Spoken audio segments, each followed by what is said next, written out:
dans le prochain épisode de Demain nous appartient. La prise d'otage prend fin, et de nouvelles histoires d'amour naissent.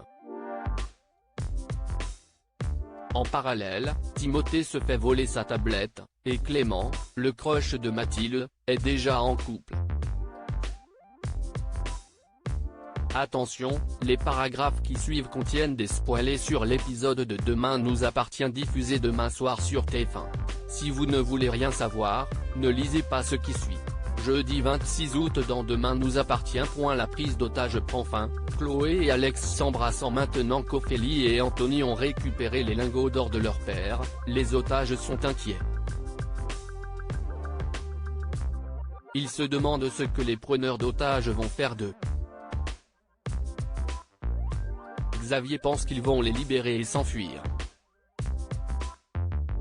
Mais Sylvain est plus pessimiste et pense qu'ils vont les tuer. Il s'en prend à Charlie et lui reproche de les avoir trahis. Mais la jeune femme jure qu'elle n'a pas changé de camp. Elle avoue avoir eu peur et pensé que la situation allait dégénérer. Sylvain comprend que Charlie est toujours amoureuse d'Anthony et qu'elle a sûrement essayé de le protéger. Alors qu'Ophélie et Anthony répartissent les lingots dans 2 sacs, Anthony n'a pas l'air très confiant.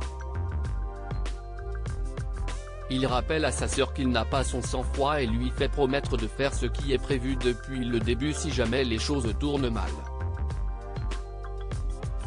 Ophélie demande ensuite aux otages de se mettre debout, en ligne contre le mur.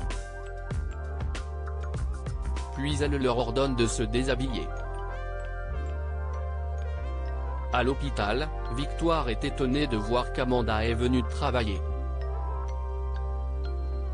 L'infirmière lui avoue qu'elle ne supporte pas de rester chez elle. Tout lui rappelle Ulysse. Elle a besoin d'avoir l'esprit occupé. Mais en voyant une photo d'Ulysse dans son casier, Amanda craque et fond en larmes. Victoire tente de la réconforter en la prenant dans ses bras. Ophélie appelle Martin et lui annonce qu'ils vont libérer les otages et se rendre, sans condition. Le rideau métallique du Spoon se lève tout à coup et les portes du bar s'ouvrent. Martin donne l'ordre à ses hommes de ne pas tirer.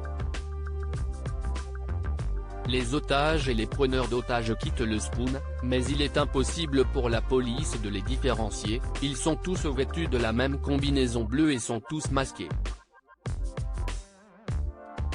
Martin leur ordonne de baisser leurs masques et de lever les mains, mais personne ne réagit. Au signal d'Ophélie, les otages et les messies libèrent des fumigènes. La police ne voit plus rien. Lorsque la fumée commence à se dissiper, Karim et Martin démasquent un à un les individus qui sont face à eux et se rendent compte que 3 personnes manquent à l'appel, Ophélie, Anthony, et Charlie, qui en ont profité pour prendre la fuite. Martin fait boucler le périmètre. En tentant d'échapper à la police, Ophélie trébuche et se fait mal à la cheville. Anthony essaye de l'aider et Charlie les rejoint, elle souhaite partir avec eux.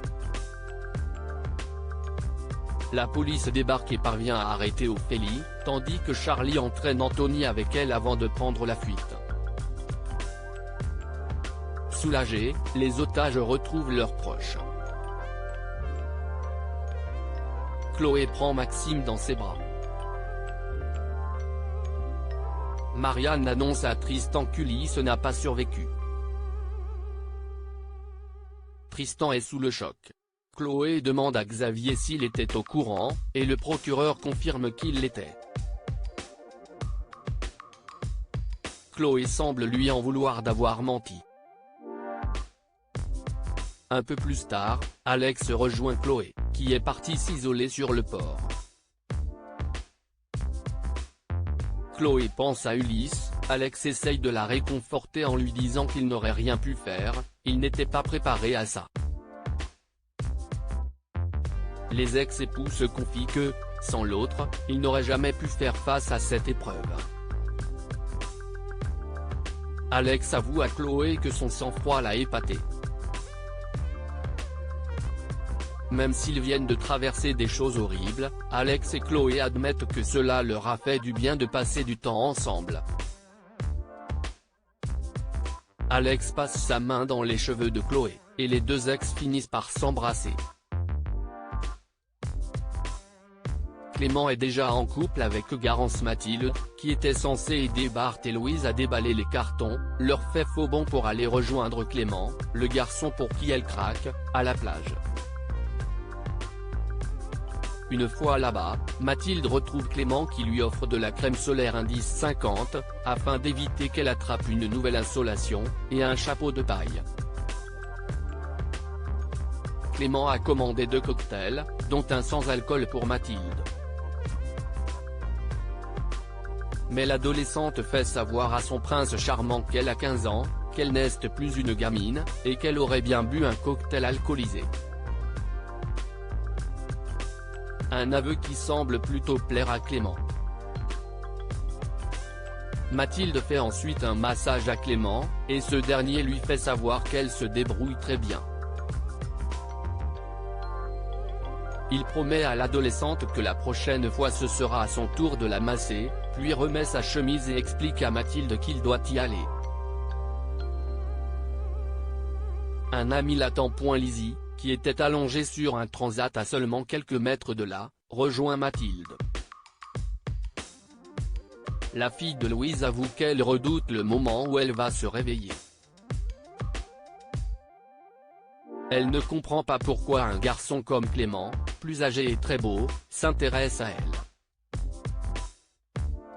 Mais heureusement, ils doivent bientôt se revoir. Après leur rendez-vous, Clément retrouve Garance à l'hôpital. Ils s'embrassent. Clément joue donc à un double jeu avec Mathilde, il est déjà en couple. Timothée se fait voler sa tablette. Manon, qui n'a pas de nouvelles de Timothée depuis leur sortie en bateau avec Dorian et Nathan, se rend chez son ami pour s'assurer qu'il va bien.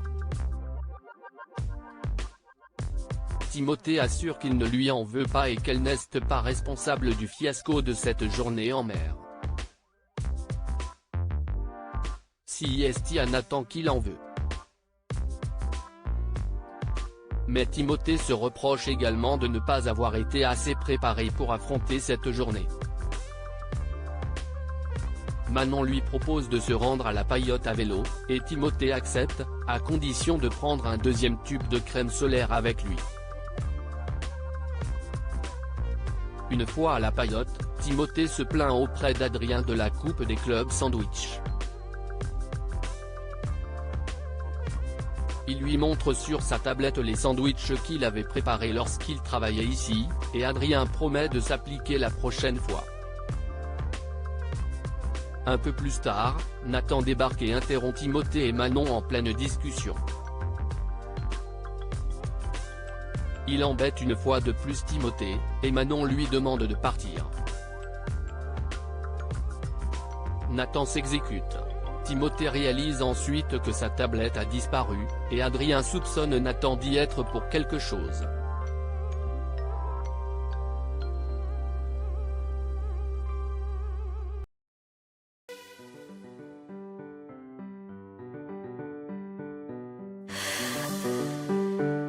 나